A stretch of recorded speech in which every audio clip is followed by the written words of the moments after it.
Now I'm interviewing someone who lives in my apartment building. His name is Kyle Brutman, and I will ask him about my wine business that I'm going to create. So Kyle, I'm creating a wine business where starting off it's going to be only online, and people can choose what type of wine they want, starting with the fruits they want in their wine, if it's white, if it's red, like a whole customizable DIY wine. Not only that, they can also create the labels on the wine to make it pretty. Do you think this is a large market, and do you think it could do well in this space? I mean, I feel like there is a large market. There could be a large market for that because I don't drink wine that often, but I know people that do. And they sometimes, sometimes they buy it because the bottle is nice or they like the taste, but it might be hard to find the perfect package. So maybe, you could, if you get like a good blend and you get a good blend and you put it in a bottle that you think is pretty and just have your own personalized wine. I think that's pretty cool. I feel like a lot of wine drinkers would be pretty open to that sort of thing. So do you think that you don't like wine because you haven't found the right one yet maybe? And maybe that I could create the perfect wine for you? I mean, I don't not like wine. I just don't drink it that much. What do you not like about it? Why do you not go for it? It's not that I don't like it. I don't know. I only like sweet wine. Outside of that, it just doesn't really taste very good. So what do you think about maybe if I had a profitable business, I expanded, and maybe you said you like beer, correct? All guys like beer. Yeah, it's hit or miss for me, but I guess if there's a good beer, then there's a good beer. So what if maybe down the road I expanded and did like customizable beer? Would that be something you're interested in? And yeah, that would be pretty cool. So who do you think like fall into this market segmentation? Like, do you think it's only for college students? Do you think it's for avid wine drinkers? Do you think it's for people who will just gift these wines? I mean, I think the gift aspect of it would be interesting. Like, can you do labels? Like, can you use like pictures? Like, let's say if a dog, like if you have like a picture of like someone's dog and you put it on the label and you gift that to them and you give them like a bottle of wine with their dog on it. Right. Yeah, so I feel like there's a market for that. Do you think you'd be more inclined to buy a wine like that? Like, say a person was having a party for the dog, and you know they like wine, and you saw it had like a dog picture on it. Would you be more inclined to buy it? Yeah, I would. It's just personalized, and it's a one of a kind thing. I think that could be a selling point, is the fact that it is one of a kind, and you can't find it anywhere else, and the uniqueness of it is where I think it gets its value. Good answers. Do you think this wine would also be for avid wine drinkers that have had like all the wines on the shelves but have not found the perfect wine? Like wine connoisseurs? Yes and no, because I feel like wine connoisseurs, on one hand, they, for the most part, are kind of more on the traditional side. So they kind of they take pride in their wine. They take pride in the fact that they have bottles of wine that have been aged for years or decades. So I feel like that might be a part of it that would not incline them to do it. But then there's obviously other people who are just like, hey, like I want to try something new. Like I don't care if it's been aged or if it's from Napa Valley or wherever the heck it's from. They'll just want to try something new and see if it's something that, tastes good to them and tastes different than anything they've ever tried. So hypothetically, say my product went into stores, into like, I don't know, Total Wine, ABC, spirits and liquors. Do you think people would go for the traditional wines, or do you think they would see like my labels and be very intrigued? Well, do you mean you would have some stock labels, or how would that work if you did it in stores? Let's say I had like a little section where people would come up and they'd make their own wines, maybe with future technology or something. Do you think they would go straight to the wines they already know, or come to me where they can make their own wines and create their own labels in-house? I mean, I feel if you make it appealing enough, like maybe you have a little stand, and you have a computer and it's already set up and it's designed specifically, like maybe an iPad or something that's designed specifically for that purpose. Right.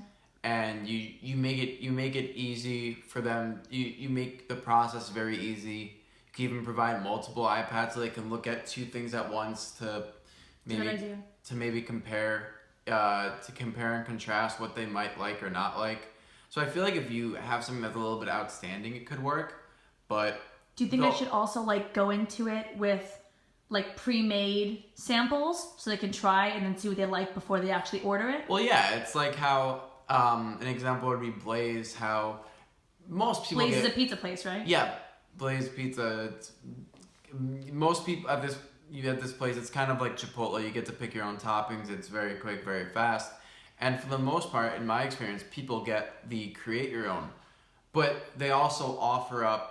Even though most people get the create your own, they also offer up certain like pre-made. They have certain items on the list that give people an idea, like, hey, like, you know, this combination could be good or that combination could be good. So I feel like if you add that component or business model to that could be a selling point, and it's a good way to give samples too. Yeah.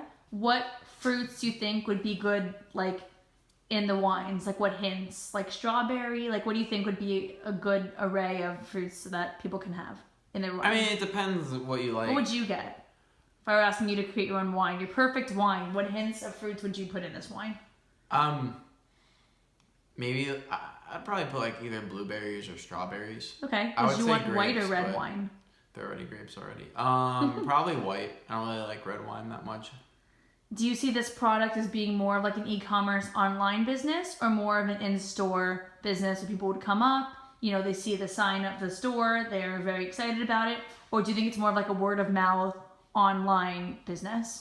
It's definitely more online, I think, because of of how long it takes. You know, like, you're not going to go into the store and walk out with your product right away unless you figure out some sort of technology, method to do right. that. You know, if you have like makers in house and like you come back and it's ready in like an hour or two. But outside of that, I think it's more of an online. The online market is a little bit better of an environment to go with, just because it's nothing that you get online is going to get to you instantly. So you don't have to compete for instant gratification. Everything online, it takes time to get to the consumer. I know you said that you don't drink wine, but do you have other people in your life who like wine, who'd like this product? Like who? My girlfriend probably would. She's a big wine drinker. She likes Moscato. That's good. Sweet. Do you think your mom or dad or cousins? I mean, I'm sure I have family that do. No one notable, but I mean, I'm sure, like, I know a bunch of people that drink wine, and I'm sure, like, this would be something that they'd be interested in, and they would at least you know, look at it, and if they don't like it, they wouldn't get it. But I feel like it's something that it's so unique that they'd maybe tell a friend about it. Do you have any ideas of what names I would name this wine? You know, I thought of my wine. Do you have any other fun ideas? I mean, my wine sounds good. It kind of rhymes. I don't really know. I mean, I think my wine's a good name. Okay. So if you saw this product on a shelf, would you jump right to it? Say you saw a label and it said Kyle, like a pre-made bottle. I know your name's Kyle. A pre-made bottle, and it just said Kyle on it, waiting for you. Would you be more inclined to go for that wine than, say, you know, a Barefoot Moscato that you know tastes good, but you see a label that jumps out to you? Yeah, I mean, I'd surely be interested in that because, like, it has my name on it.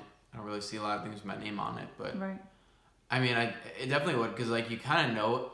There's the mystery aspect in it, because if you get something you've already tried, you kind of know what you're getting already, but this is something you've never seen before, so you know, there's a mystery in that I think some people would find appealing. Yeah.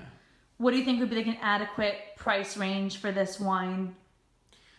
I mean, it's customizable, and it's kind of you do it. I feel like it might be a little more expensive than a normal bottle of wine, just because of the labor involved, because every bottle of wine is custom made for the person. So I would guess maybe like $25 or $30 a bottle would be would be sufficient. What if I made it like $60? Would you be turned off if you saw your name Kyle on the bottle and saw it was $60? One normal wine bottle is like a nice one, like 30. Would you be turned off, or would you still buy it? Not necessarily. Maybe what I would do instead is just I would buy it for a special occasion or as a gift, but I would definitely be less inclined to buy it if I was just looking to buy something for myself.